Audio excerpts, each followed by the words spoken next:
क्या होता है पीएफ और कब हम इस पीएफ के अमाउंट को विड्रॉल कर सकते हैं, गवर्नमेंट के कौन कौन से रूल्स में अपडेट हुए हैं और फ्रेशर को किन किन बातों का ध्यान रखना चाहिए रिगार्डिंग पीएफ, इन सारी चीज़ों को समझेंगे आज इस वीडियो में। तो ज़्यादा देर ना करते हुए चलिए वीडियो को शुरू करते हैं। नमस्कार, आदाब, सत श्री अकाल दोस्तों, मैं आपका दोस्त लवजीत कुमार एक बार फिर से हाजिर हूँ आपके लिए एक नया वीडियो लेके आपके अपने चैनल में जिसका नाम है स्टडी कोच। तो दोस्तों आज हम बात करते हैं कि ईपीएफ के बारे में।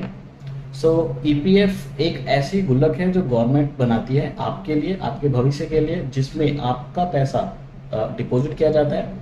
कुछ पार्ट आपका एम्प्लॉय का पार्ट होता है और कुछ शेयर जो होता है वो आपके एम्प्लॉयर डिपॉजिट करते हैं। दोनों का पार्ट डिपॉजिट होता है ईपीएफ में और एक सही रीज़न के साथ आप उसको विड्रॉल कर सकते हैं। तो जानते हैं कौन कौन से रीज़न होते हैं जिनके बिहाफ पे आप अपना पेमेंट निकाल सकते हैं, कितना पेमेंट आप निकाल सकते हैं और उसका क्या प्रोसेस है और क्या क्या चेंजेस अभी आए हैं, उन सभी के बारे में समझते हैं।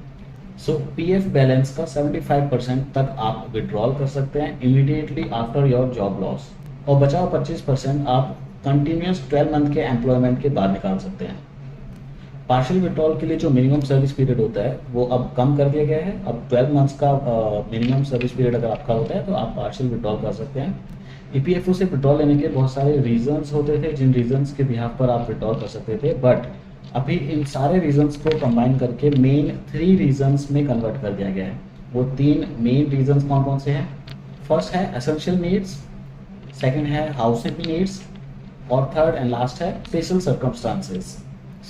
पीएफ का फाइनल सेटलमेंट या फिर सारा का सारा पैसा अगर आपको निकालना है इंक्लूडिंग पेंशन, कम से कम 12 मंथ का आपका अनएम्प्लॉयमेंट होना चाहिए, उसके बाद आप उसका विड्रॉल कर सकते हैं। अब एज अ फ्रेशर आपको किन किन बातों का ध्यान रखना है, उन पॉइंट्स को समझते हैं। पहला पॉइंट है, अगर आप फ्रिक्वेंटली जॉब चेंजेस करते हैं या फिर आप अनएम्प्लॉयमेंट फेस कर रहे हैं, उस केस में आप पूरा अमाउंट विड्रॉल नहीं कर सकते, ओनली 75% ऑफ अमाउंट आप विड्रॉल कर सकते हैं, क्योंकि अब कुछ विड्रॉल्स के लिए मिनिमम सर्विस पीरियड 12 मंथ्स का हो गया है। इसका मतलब ये है आपको कम से कम 12 महीने की कंटिन्यूस सर्विस देनी होती है अगर आपको एक पार्शियल विड्रॉल भी करना होता है।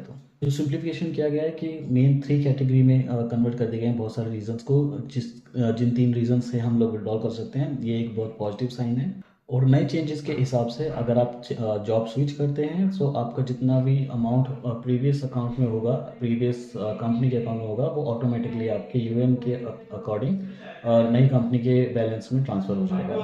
जब आप एक कंपनी में जॉब करते हैं तो वहाँ पे आपका पीएफ डिडक्शन होता है। इसका मतलब आप एक ऐसी गुल्लक में आप पैसा डाल रहे हैं, राइट। और जब आप दूसरी कंपनी में स्विच करते हैं तो वो सेम गुल्लक का पैसा जो होता है एक नई गुल्लक में ट्रांसफ़र करना होता है। जस्ट लाइक आप नई कंपनी में जाते हैं तो नई कंपनी के अकाउंट में आपको ट्रांसफ़र करना होता है। अब नए रूल्स के हिसाब से आपको उस ट्रांसफ़र करने के लिए कोई एप्लीकेशन सबमिट नहीं करनी है। आपका जो ट्रांसफ़र होता है पीएफ का अमाउंट, वो ऑटोमेटिकली एक नए अकाउंट यानी कि जो करंट कंपनी या न्यू कंपनी में जिसमें आपने ज्वाइन किया है उसके अकाउंट में ऑटोमेटिकली ट्रांसफ़र हो जाता है, जिससे कि एक बहुत बड़ी जो टेंशन थी ट्रांसफ़र करने की वो बहुत ईजी हो गई है और आप इजीली अपने ऑटोमेटिकली आपका जो अमाउंट है जितना भी टोटल वो सारा आपके नए अकाउंट में चला जाएगा।